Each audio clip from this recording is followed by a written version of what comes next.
Hey guys, this is Robert Bob TV Brown with the Rob Report. This is not a Rob Report, and I couldn't even do it anyway because all this green on and my shirt and everything would look crazy with my background. But I'm excited to, and you probably already heard the great news that Tulsi Gabbard um has made it to the debate stage. Now, I am for hearing as many voices as I can. I really am not a fan of so-called qualification to get on the debate stage. The bottom line is if you're running, you should have the same opportunity to be heard of. Unfortunately, they stack the deck against those who are outside parties. If you're outside the Democratic Party or Republican Party, they're not going to give you a chance. Right now, the Republican Party and the Democratic Party pretty much run the debate qualifications. And it used to be in the hand of legal women voters.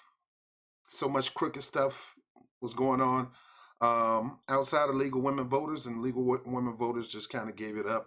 But we need a grassroots effort to try to take that back. Now, that's not what I'm here. I'm here to say I'm excited about Tulsi Gabbard making it on the debate stage. And I wanted her on the debate stage for various reasons because, I don't try to go into identity politics because identity politics fail you. I'm not a person about your sex. I'm not a person about your color.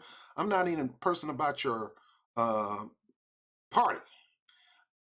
I'm all about policies. I'm all about platforms. I'm all about what you've done before, what you're doing now, and what you plan on doing in the future. These are the major things that I look at. I'm going to look at all those things, no matter who you are. And this one thing I say about Tulsi Gabbard. She stood up against the DNC, stepped down because she saw the crookedness that was going on in the party. Now, I'm not, like I told you before, nobody's getting my support right now because it's too early and I need to see these candidates do certain things no matter what party they are. But I am excited about her being on the debate stage because she brings a lot of issues to the table. One, dealing with these regime change wars and the cost of war and the promotion of peace, because I'm a peace person also. Okay, I believe we're spending too much money fighting dumb wars, and that money need to be redistributed. Everybody talking about, oh, we need to, take care of distressed communities. Well, that money can go toward taking care of distressed communities that we're spending on the military. Too much money been spending on the military, and we're not really at war with nobody. We're looking for a war to start. We're bullies in the world, looking for a war to start. So I'm excited about her talking about that, going against the military complex, going against the corporate complex. Now, I have a couple issues with Tulsi Gabbard, but they not heavy issues. She did co-sponsor HR 40, even though I think the legislation piece is whack as crap. The 10/20/30 is whack as crap. It's not, to me, it's a hook. It's a delayed process. It's not actual support for reparation. At least she co-sponsored. The rest of them, they're saying, they're jumping on the bandwagon now. She was the first candidate to push HR 40 to study of reparations, which, like I said, I'm not impressed by that, but at least she was the person to jump on that. Okay. But there's a whole lot of things that I want to hear her talk about. She's a woman of color. She's not black, but she's a woman of color. She's Samoan, and I think Samoan and I don't know. She's Samoan. That's all I know. She's a religious woman. She's a Hindu, you know, um, and and she has experience in Congress. She supported a couple of bills that really help people. She supported the Stop Funding Terrorist Act, which kind of put the light on the United States, stopping us from funding terrorism, the opposition, and the terrorists.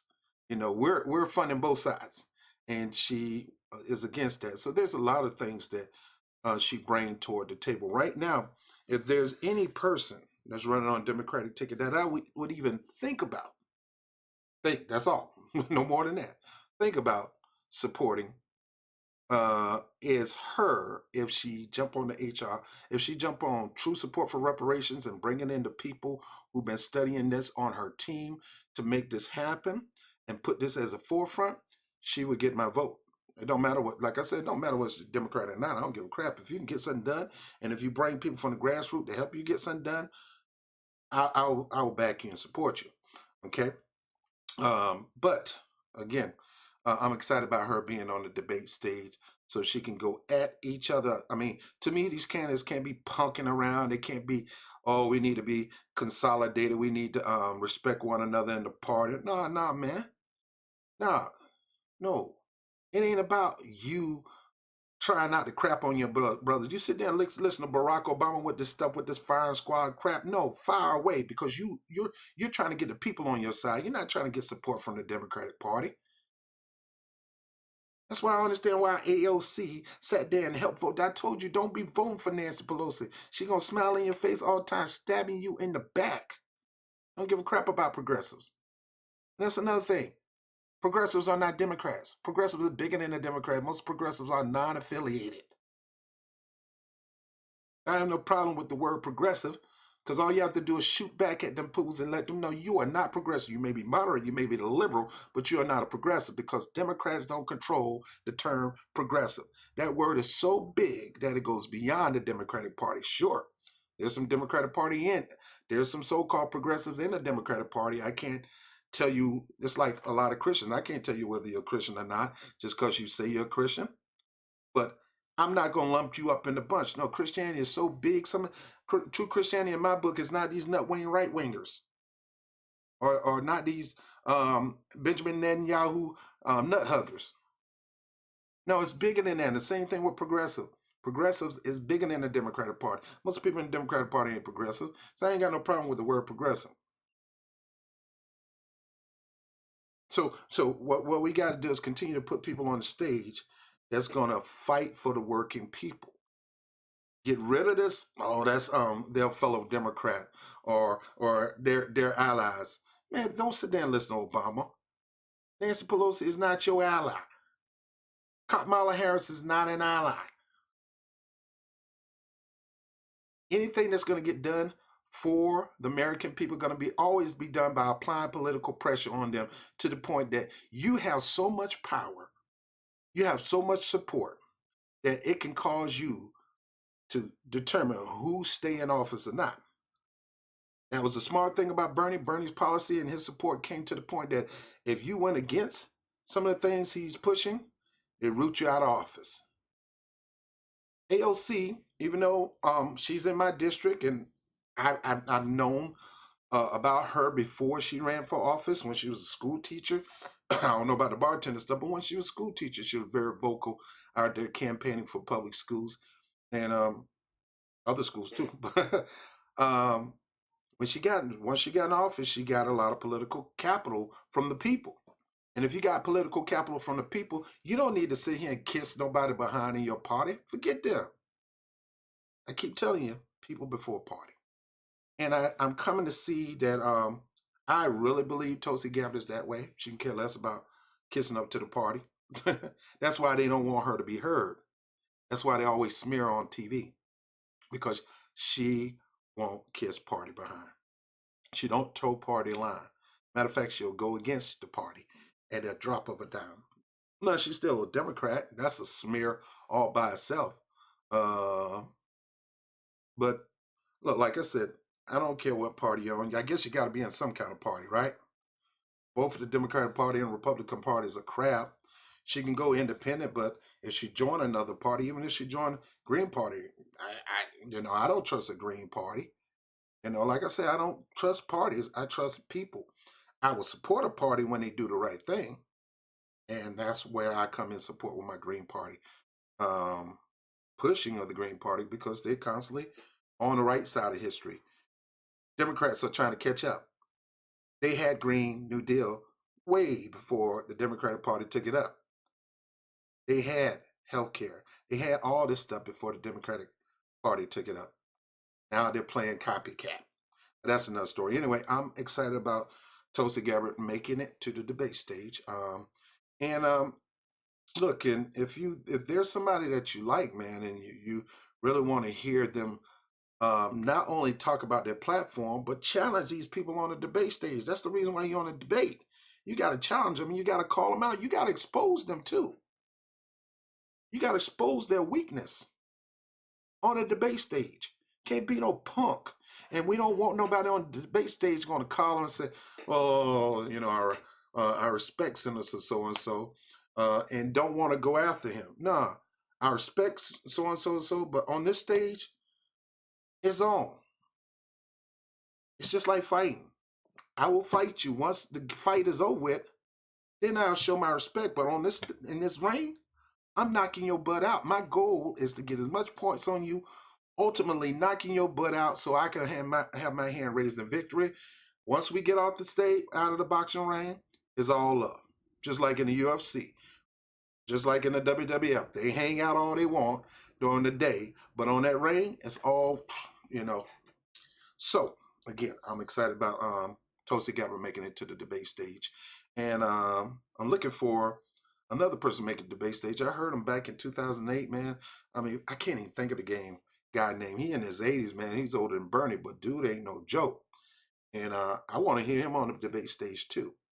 And I'm excited about who the Green Party is going to pick to run for office. I hope they pick Ajamo Baraka, but a lot of people scared of Ajamo Baraka because they fear he's too black. That's what we need, somebody that's black. That's not only going to look for, one thing I say to Ajamo Baraka, he care about world affairs. He worked all over the world dealing with humanitarian issues. Yes, he's black. And yes, he care a lot about black structure, black development, and and certain things that's going to lift up the black community. But he care about world community. He's known about that. So take some time out, look at Ajamo Baraka again. He don't mix his mouth. He'll call it what it is. He'll call it like it is. He'll talk about different people who think they're supreme and want to try to dominate. He'll talk about all that stuff. You gotta understand that now. When it comes to dealing with black issues, and I know Rob, you always talk about that because I'm black. Gotta talk about it. Some things can't be done by data or things like that. Just trust me. As a black man, racism still exists. Do we want to always have it in the forefront? No. The last thing we want to talk about is racism. But we have to talk about it in order to expose it. The last thing Colin Kaepernick wanted to do was take a knee, but he got frustrated with the lack of taking up the issue with police domination, police brutality, and people not paying. He took it to bring that message to the forefront. Had nothing to do with the flag. It said, I got to get something to get these people attention about this particular issue, and this is the only thing I can come up with. So trust me, data is crap to me. All you have to do is come down to the Bronx, and you'll see racism live and in action. Go down to Dade County, and you see racism in live action. Matter of fact, go talk to my boy Big Nick on Southern Accountability. He's a brother that's teaching people their rights on the streets. So, but nevertheless, studying is good, data is good, but ain't nothing like a person who's been on the street to know this for a fact. And one of the reasons I promote Legal Shield down below is because as a black man living in the Bronx, South Bronx, we see this stuff all the time. If I wasn't always dressed up like this, if I walk around in my regular jeans and my Timberland boots with my hoodie, I can get thrown on the ground and have been thrown on the ground with a foot to my head because they thought I talked to somebody on the corner about some drugs. I don't do drugs. I don't even smoke reefer. Drink a little wine. I got a little wine over here. That's it. But because I have a beard, I get stopped as a Muslim. Or because I got a hood on, I get stopped like I'm up to something. So, these things happen. Anyway, let me get off this subject. Again, I'm so excited about Tulsi Gabbard making it to the debate stage. And I look forward to her getting in the grill of most of these Democrats and let them know that she ain't coming in this thing as potential VP of Bernie Sanders. She ain't coming in this thing. She's coming in this thing as looking to be the president. That's how she's coming. looking to be the next president. And so far, from what I've seen, so far so good. But she need to take up the other things that I've been talking to you about. All right, I'm done with this. I'll holler at you later. Peace.